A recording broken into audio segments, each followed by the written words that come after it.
Oh, ito na yung part 2. Ang bilis, di ba? Part 2 ka ngayon. Sige. Po yung narrative nila ngayon. Yung sise at yung galat, binubuntong po nila sa gobyerno. Una sa lahat, Rosalinda, aka Mr. Talker, aka Lods Chinito, tanungin mo naman yung sarili mo. Si PBBM ba may pakana ng EJK? Siya ba yung nag-utos, no? Nung mga inutos ni Duterte?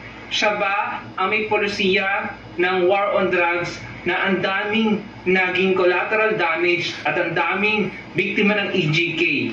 Okay guys, sa mga nanonood dito, pakinggan nyo to masyado yung mga sasabihin ni Kakamping. Napaka-educational. Maraming laman. Hindi ganito. Diyos ko, may laman. Physically, mentally, lahat-lahat na walang laman. Go.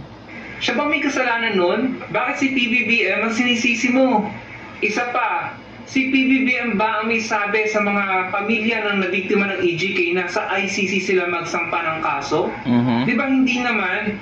Presidente pa si dating Pangulong Duterte, sa ICC na nagsampa ng kaso ang mga pamilya ng biktima ng EJK. Truth. At kung tatanong, siguro hindi mo alam, si PBBM, nung senador pa siya noong 2011, isa siya sa nagsulong na makasali ang Pilipinas sa ICC. So alam niya ang patakaran ng ICC, mga kababayan. Hindi porket umalis na tayo noong 2018 or 2019 yata yun, tapos na yung...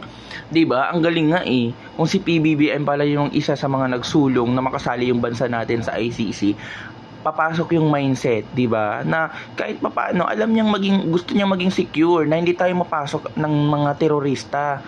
Diba? Kaya kayo tumitiwalag, kaya yung si Duterte tumiwalag, alam niyang may gagawin siya eh.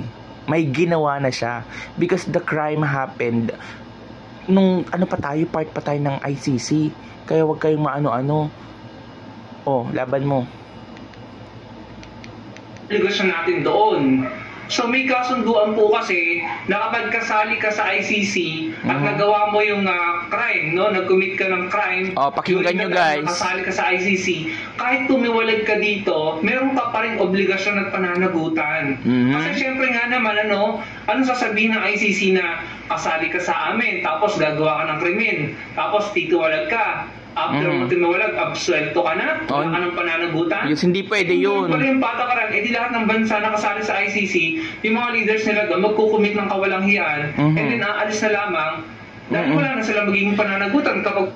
True, 'di ba? Sinasabi ko sa inyo, sa lahat ng mga video ko tumugma din na sinabi din ni Kakamping. 'Yun yung dahilan 'yon. Hindi pwede na alam mong gagawa ka ng krimen, 'di ba? Bigla ka na lang umalis dahil nakagawa ng krimen. Sa ICC guys, meron sila dapat usapan diyan na kahit na tumiwalag ka, once na gumawa ka ng krimen, we're still having jurisdiction, more especially be na yung kung yung crime mo nagawa na nung part ka pa.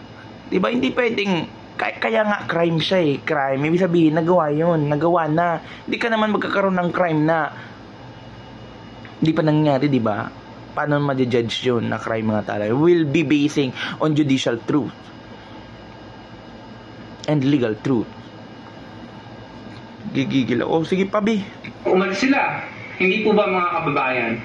So, wag kang mambunton ng sisi. Wag mong i-put yung blame kay PBBM, no?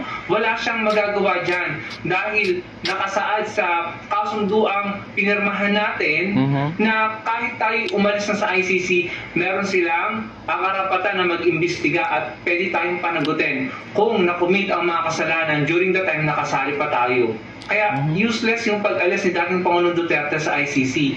Bukod pa doon, meron pang grace period na ibinibigay sa ICC na kung aalis ka sa taong ito, ang effectivity niyan ay sa 1 taon pa. Di ba? No?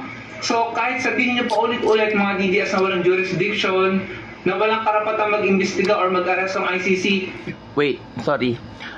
Yes, o diba? Kahit na umalis ka na, kung mayroon pang 1 taon, ibig sabihin yung mga magagawa mo pa doon sa loob ng taon na yon, diba? Will automatically be counted as crime na kung saan yung ICC ay may jurisdiction. Diyos ko. Tingnan nyo, dun sa una kong video, diba? Nagsalita doon si Sarah. Alam niya, dinefend niya na wala na tayo sa ICC at nakasampa ng kaso, pero wala na tayo sa ICC. Yes, nakasampa ng kaso, possible wala na talaga tayo sa ICC, but the mere fact na yung basis nung sa kasong sinampa, yung crime nun is where part pa tayo nung ICC. Diba? Ang bilis-bilis na unawain Mismong Supreme Court na ang nagsabi, Supreme Court ng Bansang Pilipinas, merong karapatan ng ICC at kailangan nating makipag-cooperate or makipag-coordinate sa kanila. So hindi ko talaga maintindihan kung bakit sinisisi niya ang presidente, mga kababayan, no? Lagi na lang. Wala masisi, no? Ewan ko, desperado na kayo or talagang hindi nyo lang matanggap yung nangyayari na kailangang pagbayaran ang mga maling ginawa, na kailangang sumunod sa batas, sa proseso ng batas, something na hindi niyo ibinigay sa mga biktima ng EGK, sa mga biktima ng war on drugs na pinagbintang ang kriminal kahit wala namang court conviction. Ako naman, mga kababayan, naniniwala ako sa mga itinumba ng panahon ng war on drugs. Okay. Papunta na tayo doon, di ba? Nasabi ko na yun doon sa una kong vids. Thank you so much, Kakamping. At sa'yo, Amorcito, relax ka lang, B. Relax ka lang kasi meron din kayong time. Meron din naman time ang government para mapokusan kayo. It's just, hindi lang kasi kayo yung magiging priority ngayon. Gawa ng mas maraming nangangailangan ng sapat. Sapat na, for example, budget, di ba? Diba? Pero hindi yun ayuda, B. What I mean, yung sapat na suporta from government. Di ba? Mga ganon, mga presyo-presyo ng mga bilihin. Di ba? Huwag niyong ililis yung daan.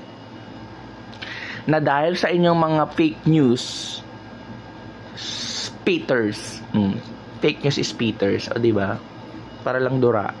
Okay, para masabi ko sa inyo, hindi lang po ngayon yan. Hindi lang po yan. Ang dami pang mga mangyayari. Next, si Bato. Si Bongo, si Panelo, si Harry Roque. Pag nag-start yan kayo, Maharlika B, sunod-sunod na yan kayo. Si Trixie, yung babaitang kumalaban kay Abante, kay Congressman Abante. Ikaw, di ba? Lahat kayo mga nagmumura-mura. You know what unethical profanity? Gigigil ako sa iyo, B. Mukhang inaano-ano. Kahit papaano may laman-laman din tayo, di ba? Hindi lang puro buga na the way you think about it, yun na dapat. Yun, no, hindi yun, B. Kailangan magre-research din kayo. Ito, tigil-tigilan mo ako. Tigil-tigilan mo ko. Ratatat.